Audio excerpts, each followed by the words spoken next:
Accord 2.0 is not your average mid-size sedan.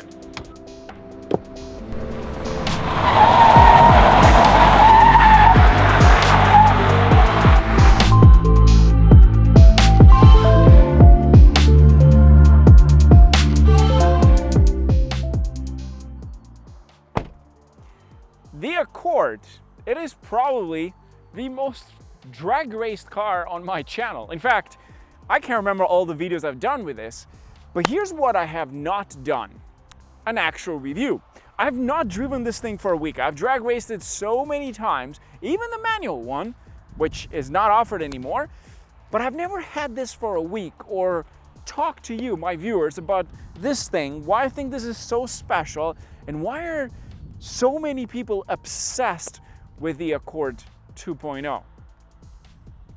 The bad news is that this may be the last time we get to see this specific design. Apparently, there is pictures online surfacing the internet that say that Honda may be bringing us a new generation, a new face, a new design, a new interior, and maybe a different engine. Better? I don't know. But that's all we know for now. So I thought this could be like the last tribute to the 11th generation Accord, which in my opinion, it is quite an impressive vehicle in terms of pricing, in terms of how it looks, in terms of comfort, and most importantly, about what it has under the hood. I wanted to find out, why are people so obsessed with this car? So I reached out to Honda Canada and I said, do you have one in stock? And they did, but unfortunately they didn't have the sport trim. They have the Touring, which apparently offers more features. And I thought, maybe it's time to drive this. So here's the first thing you need to know why this thing is so special. In fact, Honda says that this is the second most sold sedan in their lineup. The first is the Civic. It's the price. This thing is priced so well. In the US, you're looking at $33,000, while in Canada, starting price at $37,000.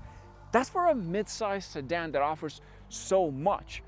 Now, the exterior is another thing that people are obsessed with this, and it has its own nicknames like a dad sedan or a torque monster because it has so much torque for the engine, or some people have said that is the better version of the Type R because this thing technically has very similar engine to the Civic Type R. We'll get into the details, but that's why people are so obsessed with this thing specifically, because the size, the engine that it offers, the price as well.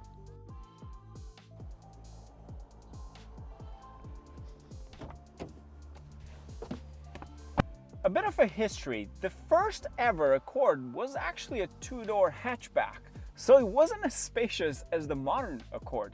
Yes, it started like a normal hatchback, and in fact, the actual demand increased so much because everybody realized that this thing was actually so good. But then with time, it became into a mid-size sedan.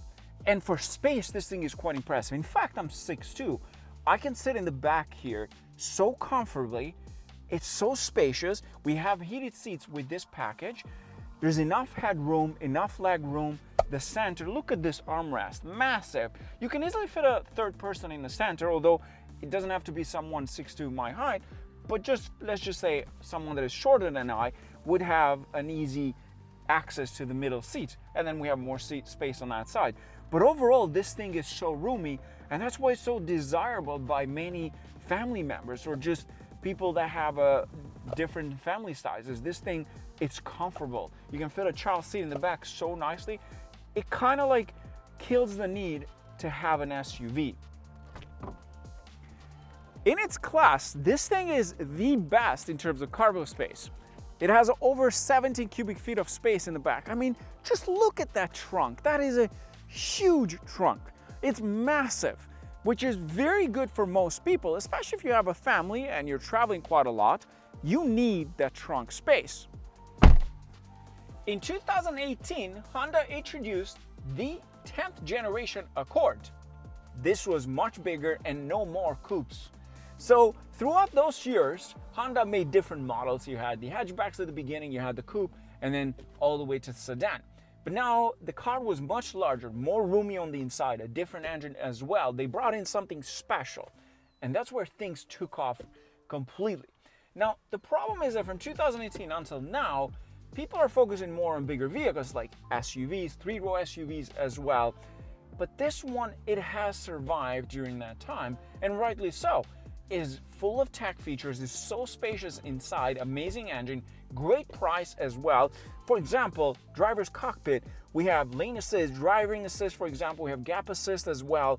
It has full cruise control, digital cluster, we have a heads-up display, it has a massive screen in the center for its actual generation. It's doing pretty well. Heated seats, ventilated seats, wireless charging pad. We also have wireless connectivity for Android Auto and Apple CarPlay. Tons of space in here. This thing is quite impressive. It's not as luxurious inside, but it's actually very good. We have leather interior for the seats, beautiful dashboard, soft leather, of course, the door panels as well. With this package, we have this wood trim, which again is a nice touch, but it has the latest tech features. And what's important is the way you sit in this thing. It actually fits the description of a dad car, meaning that it is comfortable inside, you can chill, the seat is comfortable, the ride is enjoyable as well. The latest technology is here. So the question now remains is, what is Honda going to bring with the 11th gen? Now let's move on to the next best thing about this car that initially blew my mind. Under the hood, this uses a 2-liter 4-cylinder engine turbocharged. Now, a lot of people think that this is the same engine as the Civic Type R. Maybe there is some truth to that. You see, the engine code for this, it's called the K20 C4 technically. Meanwhile, for the Civic Type R is the C1. Although they are both 4-cylinder turbocharged engine, things change a bit. First, this offers a beautiful 10-speed automatic transmission. And at some point, Honda did offer a 6-speed manual, but that's gone. We're sad for that one. And I actually got to drive it, which was, again, a great experience. But what's important is the engine itself. This thing produces 252 brake horsepower and 273 pound-feet of torque. Now, in comparison to the Civic Type R, which is close to 306 brake horsepower, this is not far off. Mind you that this has a smaller turbocharger in comparison to the Civic Type R. It also has different fuel injectors. The camshaft, I believe, is different. I was able to do some research last night to figure out what were the difference between these two. But what's important is that the RDX technically shares the same engine as this, and it does make more horsepower. The only problem with this is that I find it is usually because this is a front-wheel drive. So every time we drag race this thing, it tends to do a lot of spinning or wheel hopping. But I have to say, this engine is capable of producing quite a lot of horsepower with just a few tunes, like the K tuners, for example. I was able to drive one that had close to 300 wheel horsepower. But I do think that it's time that Honda, maybe there's a way to provide us something with an all-wheel drive, although that might make the car pretty heavy, because this one specifically, it is around 3,300 pounds, although the Touring, it's about 3,400 pounds. Apparently, this is heavier. But what's important is the fact that this 2-liter engine does absolute magic. Once you tune it and work with it, this thing can make the car pretty fast. And even stock is still pretty fast.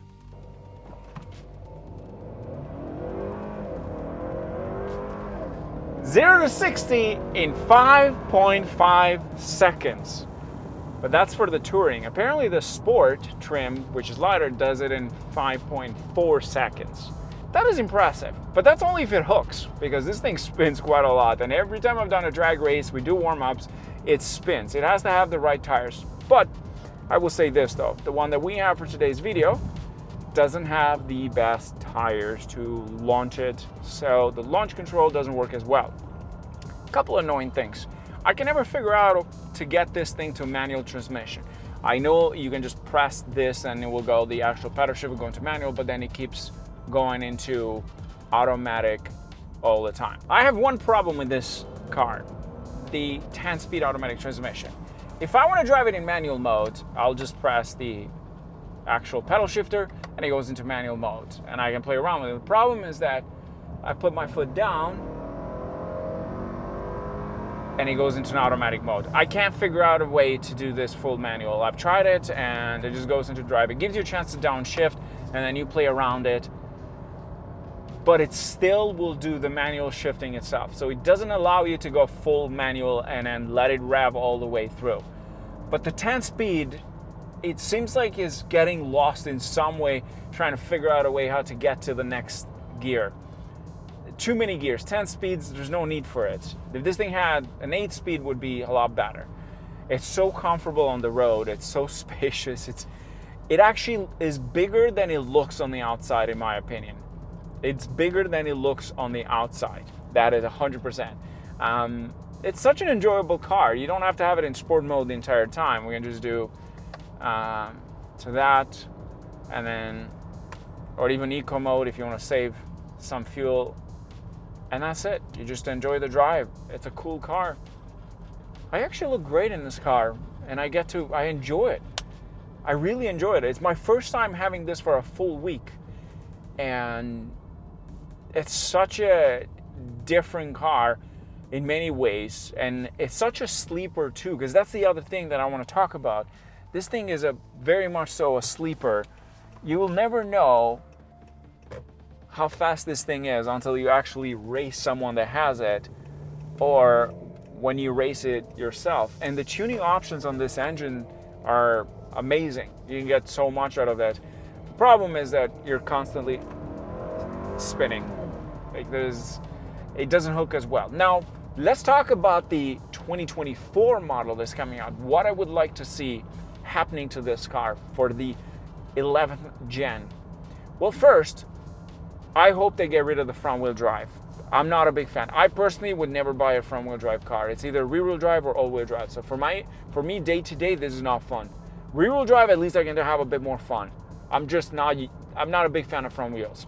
Next thing is that hopefully they can get it close to 300 horsepower, 290 horsepower stock. Maybe the turbos are a bit bigger. I'm pretty sure it's going to be the same engine, just maybe more horsepower. Nothing is confirmed. There's a lot of speculations online going on, but nothing really confirmed by Honda. So whatever you're reading at this point is just total speculations. I did see some spy shots of it. It kind of looks like the new Civic, but bigger, which this was in some ways too. And then the new Civic became this kind of thing, but it changed like the rear end and so on. Meanwhile, the Accord, it's just going to be slightly more boxy from what I saw. But again, it's hard to tell from the spy shots because it's not a full picture of it. I love the tech features in here, and I hope in the next one we'll be able to see a full 360 camera, bigger screen as well, hopefully, different steering wheel as well, a different cluster. I hope they don't remove the heads-up display, because I know a lot of people like that. I don't, but I'm sure a lot of people enjoy that. I'm sure there's going to be more tech features to it, and I hope it's not smaller, because that's not going to be a good thing for many people, in my opinion. I think a lot of people enjoy the fact that this is large. It fits 5 people comfortably, I would say. Definitely not 6'2", like my height.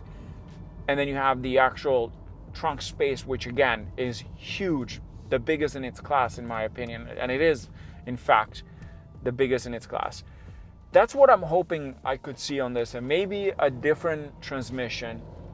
I don't think the manual transmission is coming back, so that's gone. I'm not gonna even ask for that, because I know they're not gonna bring that.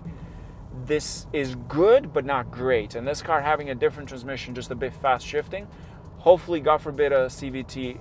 I know there is a current one with a CVT.